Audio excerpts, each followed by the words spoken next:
It was a rare kind of Iraqi parliament session and vote. Members of parliament swiftly and smoothly approving the prime minister's reform package. There were no arguments, no debates.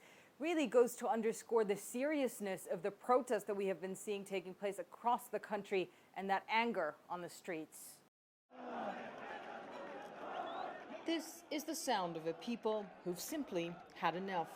Iraqis took to the streets in demonstrations calling for change, political reforms, holding corrupt officials accountable, and demanding the basic services that government after government for more than a decade have failed to restore. The protests in Baghdad and other cities were prompted by continuing power cuts as the country faced one of the worst heat waves in its recent history. On Sunday, Prime Minister Haider al-Abadi, in what appeared to be a response to the streets and a call for serious action by Iraq's most influential Shia cleric, announced a series of bold measures, the most drastic reforms since 2003. It may be the first time that we have a politician in Iraq who's able to actually change things on the ground rather than just continue in the same mold as his predecessors. Time passes by, elections are fought and won, and nothing really changes on the ground. Al-Abadi's reform package was swiftly approved by his cabinet on Sunday, and on Tuesday, Parliament unanimously voted in favour, approving the reforms.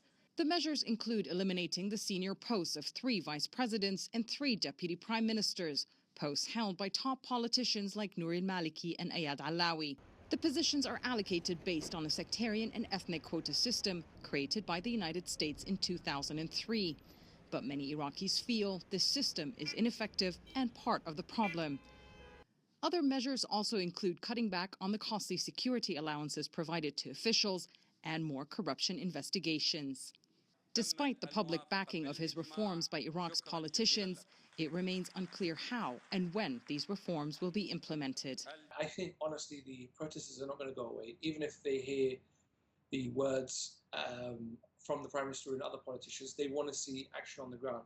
And that will take some time to play out. It is something that will happen in the next week or two. This will be a several-month process. And I think protesters are very likely to keep up pressure on the government while this process happens. In a country where political instability and grievances have historically created fertile ground for terrorist groups to thrive, Iraq's politicians cannot afford to ignore the rising discontent on their streets. This is just the beginning of a tough and long process ahead.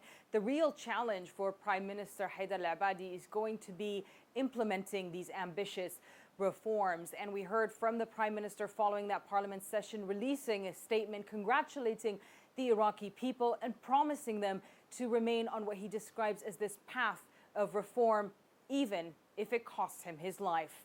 Jomana, Karadsheh, CNN, Amman.